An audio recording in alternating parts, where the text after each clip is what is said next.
شیطان وقتی در انجام گناهان بر شما غلبه کرد، شما مغلوب شیطان شده و گناهانی را انجام داده، پس نباید بر توبه و استغفار هم بر شما غلبه کنه که دیگه توبه و استغفار کردن هم فراموش کنه. بسیار انسان هایی هستند که یک گناه وقتی انجام میتین پس توبه و استغفار دیگه فراموش میکنن. خب وقتی انسان گناه انجام داد در برابرش حتما توبه و استغفار بکنه، به سوی خداوند باز بگرده و گردن شیطان را بشکنه.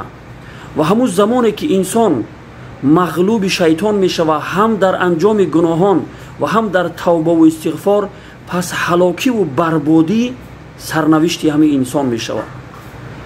وای بر حال او انسانی که گناه انجام میتیه و توبه و استغفار را فراموش میکنه.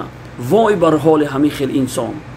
وقتی گناه انجام دادی هرگز ناامید نشو، به سوی خدا بازگرد، توبه و استغفار کن. دروازه توبه همیشه باز است. الله رب العالمین شما را میپذیره، توبه شما را قبول میکنه ان شاء الله.